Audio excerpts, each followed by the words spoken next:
இந்த இரத்தசாட்சி எனும் தொடரின் 2ஆம் அத்தியாயத்திற்கு உங்களை வரவேற்கிறேன்.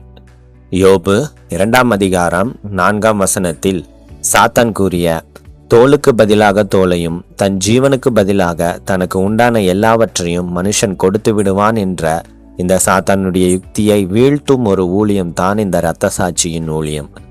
மனுஷனை குறித்து சாத்தான் எண்ணியுள்ள இந்த எண்ணத்திற்கு நேர்மாறாக உருவாக்கப்பட்ட மனிதர்களே இந்த இரத்தசாட்சிகள். இது எவ்வளவு பெரிய ரகசியம் பாருங்கள். சாத்தானின் எண்ணத்தை வேதம் வெளிச்சம் போட்டு காட்டுகிறது. இதை சாத்தான் நிச்சயம் எதிர்பார்த்திருக்க மாட்டான். ஆம், மனிதர்களை வீழ்த்த அவன் வைத்திருக்கும் திட்டம் இப்படி அப்பட்டமாய் வெளிப்படுத்தப்பட்டதை அவனால் நிச்சயம் ஏற்றுக்கொண்டிருக்க முடியாது. இது இப்படி நடந்திருக்க கூடாதே என்று நிச்சயம் அவன் தேவனிடம் முறையிட்டிருப்பான். தேவ பிள்ளைகளே, இது ஒன்றும் சாதாரண விஷயம் அல்ல. இந்த ஒரு சில வார்த்தைகள் அவன் தோல்விக்கு அடித்தளமிட்டிருக்கிறது. அதை அவன் உணராதிருந்திருப்பானோ? மனிதர்களுக்கு தெரியக்கூடாத உண்மையை அவன் தன் வாயினாலேயே தெரியப்படுத்தி இருக்கிறான். இங்கேதான் நம் தேவன் மகிமைப்பட்டிருக்கிறார். மனித குலத்தின் வெற்றிக்கு காரணமான ஒரு விலையேற பெற்ற ரகசியத்தை தேவன் நமக்கு வெளிப்படுத்தி இருக்கிறார். உத்தமனும் சன்மார்க்கனும் தேவனுக்கு பயந்து பொல்லாப்பை விட்டு விலகுகிற ஒரு மனுஷனான யோபின் மீது கவனம் வைத்து அவரை வாதித்ததால் அவன் கொடுத்த விலைக்கிரயம்தான் இது. ஆம், இந்த சம்பவங்கள் வேதாகமத்தில் பதியப்படும் என்பதை அவன் அறிந்திருக்க மாட்டான். காரணம், யோபு இந்த யுத்தத்தில் தோற்று போவார் என்று எண்ணியிருப்பான். யோபு தோற்று போயிருந்தால் இவ்வளவு தேவ ரகசியங்கள் அவருடைய வாழ்க்கையில் நடந்தது வெளிப்படுத்தப்பட்டிருக்காது.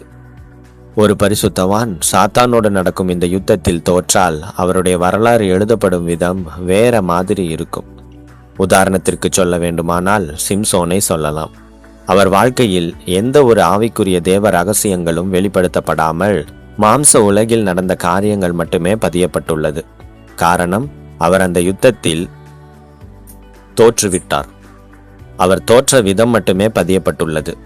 ஆனால் இங்கே ஜெயம் யோபுவுடையது என்பதால் சாத்தான் வீழ்த்தப்பட்ட விதம் பற்றி கூறப்பட்டுள்ளது. பாருங்கள், கர்த்தருடைய அனந்த ஞானம் எவ்வாறு செயல்பட்டுள்ளது. அல்லேலூயா. மனிதன் திரைக்கு பின்னால் ஆவிக்குரிய மண்டலத்தில் நடப்பதை அறியாத வரையில் மனிதனால் இந்த யுத்தத்தில் ஜெயம் பெற முடியவில்லை. ஆனால் இந்த யோபு பெற்ற ஜெயத்தை பதிய வேண்டிய கட்டாயம் ஏற்பட்ட போதோ ரகசியம் வெளியரங்கமாக்கப்பட்டது. யோபு பட்ட உபத்திரவத்தினாலேயும் அவர் பெற்ற வெற்றியினாலேயும் மனித குலம் ஒரு விலை மதிக்க முடியாத ரகசியத்தை பெற்றுக்கொண்டு விட்டது. அதுதான் இந்த யோபு புத்தகங்களில் சொல்லப்பட்டுள்ள விலை மதிக்க முடியாத சத்தியங்கள். ஒரே ஒரு மனிதன் தன்னை கர்த்தரிடத்தில் வாதிக்கப்பட உபத்திரவப்பட ஒப்பு கொடுத்ததால் பாருங்கள், ஒட்டுமொத்த மனித குலமே இந்த யுத்தத்தில் வெற்றி பெற தேவையான ஆலோசனைகள் கிடைக்க பெற்றது. ஆம், தோலுக்கு பதிலாக தோலையும் தன் ஜீவனுக்கு பதிலாக தனக்குண்டான எல்லாவற்றையும் யோபு கொடுத்து விடாமல் தான் மரித்தாலும் தேவனை தூஷிக்க மாட்டேன் என இருந்த அந்த விசுவாசமே அவரை கர்த்தருடைய உண்மையுள்ள சாட்சியுள்ளதாக்கியுள்ளது. யோபு ஒரு இரத்த சாட்சிதான். ஜீவனை கொடுத்துதான் இரத்த சாட்சி ஆக முடியும் என்பது அல்ல. ஜீவனே போனாலும் கர்த்தரை மறுதளிக்க மாட்டேன் என போராடும் ஒரு விசுவாச வீரர்தான் இரத்த சாட்சி. சாத்தானின் இந்த சூழ்ச்சியை கர்த்தர் எவ்வாறு முறியடிக்கிறார் என்பதை அடுத்த அத்தியாயத்தில் பார்க்கலாம். இன்று யோபு போன்ற உண்மையான ஒரு கர்த்தருடைய ஊழியர் உபத்திரவப்பட்டதால் வெளிப்பட்ட அந்த இரகசியங்களின் சாயலை கண்டடைந்திருப்பீர்களானால் அவற்றை முழுவதும் கண்டறிய யோபு புத்தகத்தை முழுவதும் படியுங்கள். வேதாகமத்தில் வேறு எந்த பரிசுத்தவானும் பெற முடியாத சாத்தானுடைய திட்டத்தையும் லீவியத்தான் எனும் வலுசர்ப்பத்தின் இரகசியங்களையும் பெற்றுக்கொண்ட யோபு எப்படிப்பட்ட மேன்மையான ஊழியத்தை நிறைவேற்றி இருக்கிறார் என்பதை அறிந்து கொள்வீர்கள்.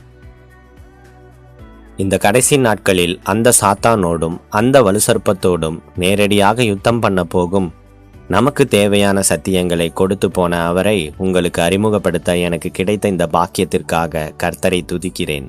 ஆமென்.